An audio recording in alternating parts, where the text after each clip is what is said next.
They smile for the camera, they dance for their followers, and the world believed their story. But when the live stream ended, when the comments stopped, a different story was unfolding. One of control, fear, and even murder. We live in a world where love is staged for an audience. We scroll past smiling couples, dreamy vacations, candlelight dinners, and we think that's what I want. We call it relationship goals, actually. But what if those goals don't actually exist? What if the picture perfect moments you're chasing are just that picture? Cropped, filtered, edited. What if behind the scenes, the smiles, there's jealousy, control, or some type of fear? What if the couple you envy the most is living in the same kind of heartbreak you're trying to escape right now? Today, we're going to talk about the hidden side of influencer couples, the stories that never make it to the highlight reel. From Anna and Ali to Alexis and Tom, these are people who seem to have it all until the truth came out in the most tragic way. And maybe, just maybe, their stories can remind us that the love worth chasing isn't the one that looks perfect on camera.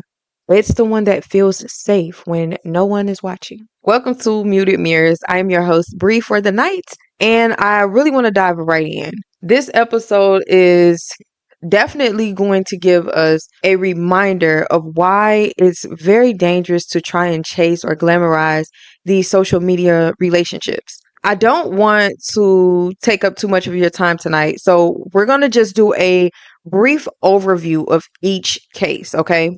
Let's start with Anna and Ali. Now, I cannot pronounce their last names to save my life, so I'm not even going to try. Of course, it's going to be up there on the screen for you guys so that you'll have some context as to who I'm talking about in case you haven't heard about these cases. Okay, so Mr. Ali was a TikTok creator. He gained millions of views for his comedy skits, celebrity impressions, especially like Al Pacino, which is the guy from like Scarface or whatever, okay? And he also had really lighthearted content. Now, his wife, Anna, occasionally appeared in his videos and photos, and the couple's public image painted them as glamorous, fun, and living an enviable lifestyle in San Diego. To their followers, they look like the perfect, playful, stylish couple. Okay. I really, judging by their pictures and their videos, I would have 100% thought this is a power couple. No lie. Okay. Now let's talk about the behind the scenes. Behind the curated social media feed, their relationship was actually crumbling. Friends and family later revealed a history of like toxic behavior, with Ali becoming really jealous and controlling. That's always a telltale sign that the relationship is very toxic. You want to make sure that you pay attention to those signs if you're in a relationship like that. And sometimes we can confuse the jealousy and the controlling with love. We think, oh my God, he's really into me. He really loves me. And this is why, and it almost feels like you're almost flattered by their jealousy or their somewhat controlling behavior. And we don't think that that's actually dangerous, and it's brewing into something totally different.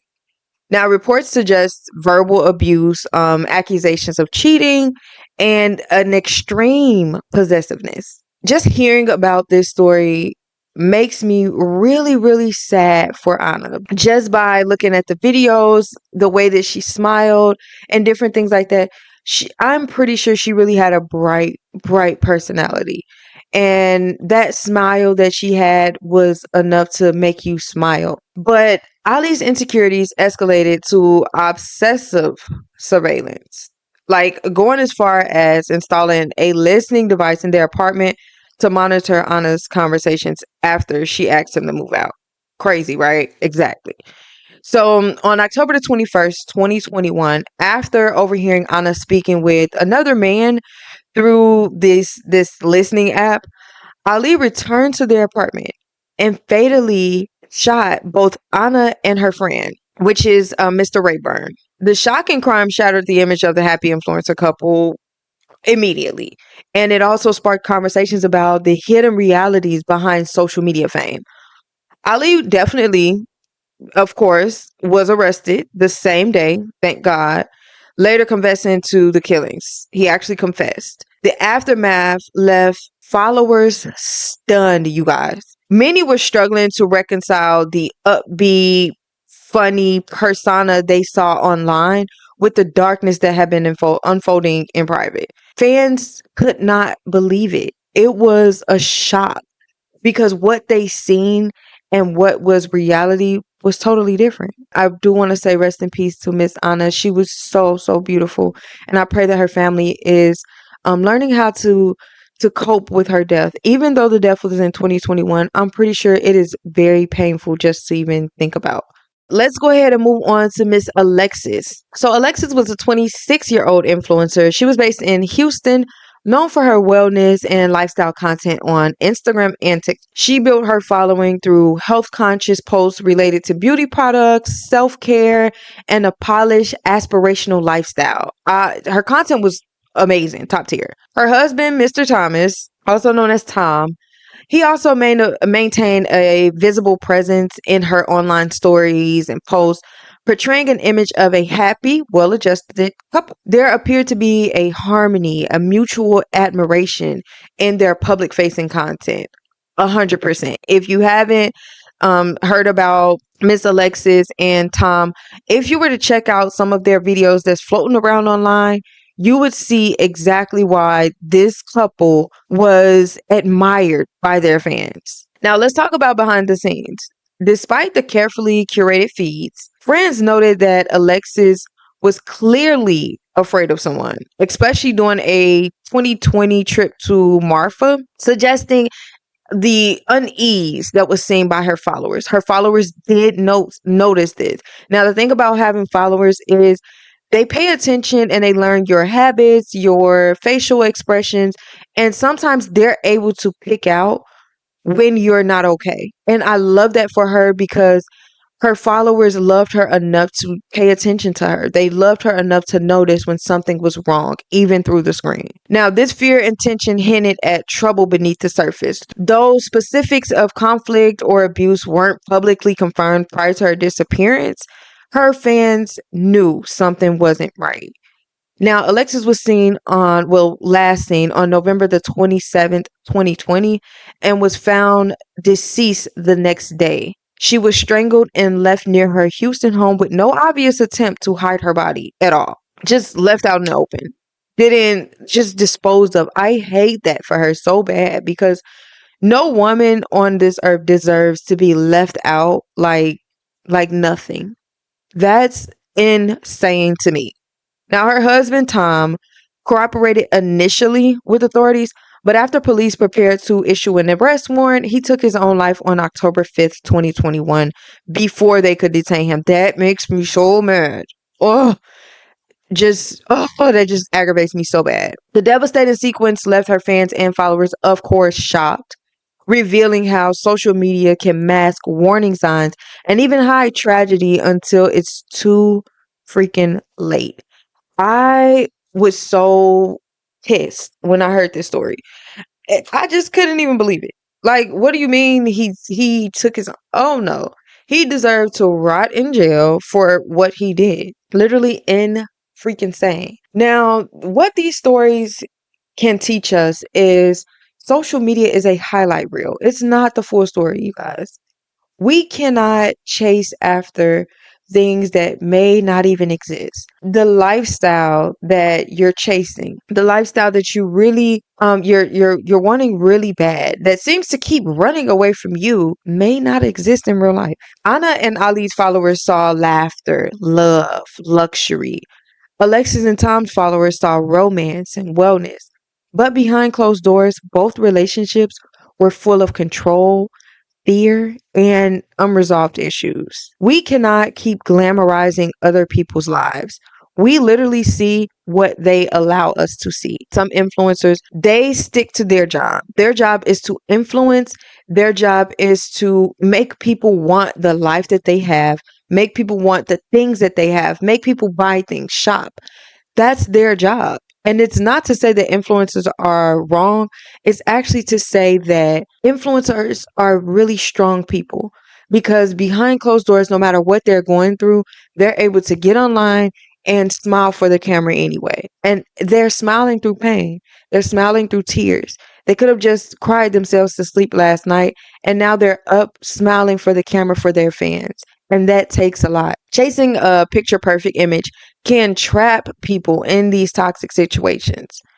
When we idealize relationship goals, and I say that with air quotes, we may ignore or excuse red flags to keep up appearances, especially if others look up to us as a happy couple. We feel as though we cannot show the real turmoil, the real sadness that's behind these picture perfect images and these perfect reels.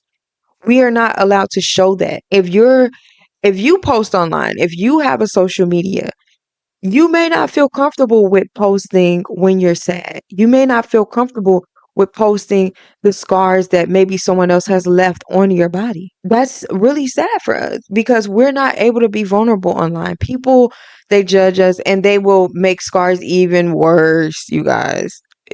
Sometimes people can be really cruel online. So I completely understand why people would want to hide that part of their life. Validation from others can also overshadow our own needs. Both cases hint at the emotional cost of prioritizing public perception over private well being. If the image matters more than the truth, we risk losing ourselves. We literally cover up so much to protect our image, to protect even the people that's hurting us, you guys. We have to be so careful to not chase after relationships. We can't chase after the mold that someone else has created because we don't know if that mold even fits us. What if what you need is to set boundaries with people in your life? You may need to set boundaries with your significant other. I really encourage you guys to look at your own relationship if you're in one. Look at your own relationship and decide where you've been or changed your boundaries for this person.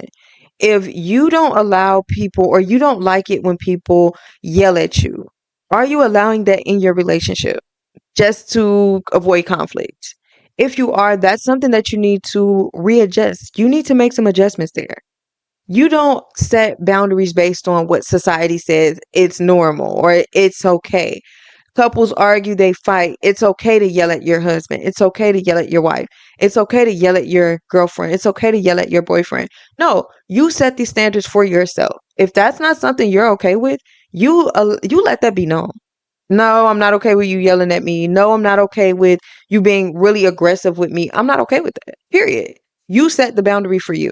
Do not allow social media to set your standard. You don't want to become a inmate in your own home. You don't want to become this sad, broken person inside of a house that you made into a home. That is not what you want. What you see is not always real. Influencers couples often become brands in themselves. Their content is curated for engagement, not accuracy. Okay. So comparing our love life to that fantasy can make us feel inadequate or push us towards unhealthy dynamics. If your relationship requires you to communicate more and to do things that you don't necessarily see other influencer couples do, that's okay. Your relationship is your own. You're able to mold it and create it the way that you want it to be, not the way that someone else has portrayed their relationship to be. Healthy relationships isn't built on performance. You want to make sure that you are giving yourself a shot at equal healthy love. I do want to invite you guys to reflect on your own boundaries and safety. What makes you feel safe? What makes you feel secure in your relationship? What makes you feel like your partner respects you and actually loves you? What makes you feel that way? I want to ask you, what if the life you're chasing does not exist? Yes, we scroll, we dream, we chase, convinced that once we get there, wherever there is, everything will fall into place. The perfect relationship, the perfect career, the perfect version of you. But what happens if that life you've built up in your mind isn't real? What if it's a fantasy stitched together from other people's highlight reels? And the harder you run toward it, the more it keeps slipping away. Now, this episode is finally coming to an end. I know I kept you guys a little bit longer than I wanted to, but hopefully you learned something and hopefully you'll do a reflection, okay? Now, we do talk about the raw, unfiltered truth behind relationships, situationships. We talk about confidence, self-esteem. We talk about a lot here, even past trauma and things like that. We dive into every Monday, Wednesday, and Friday, 5 p.m. Central Standard Time. I do encourage you to subscribe so you don't miss the next episode. The next episode is going to be really juicy, but also really heavy. Also, I do encourage you to turn on your notification bells. Leave me some comments down in the comment section. Let me know if this episode helps you or if you would recommend a different episode. If you want to dive into something else, if you want to talk about something else, let's have girl talk. Let's talk, you guys. Meet me down in the comment section. Other than that, I pray that everyone has an awesome night. And thank you so much for tuning into Muted Mirrors. My name is Bree, and I'll see you in the next episode.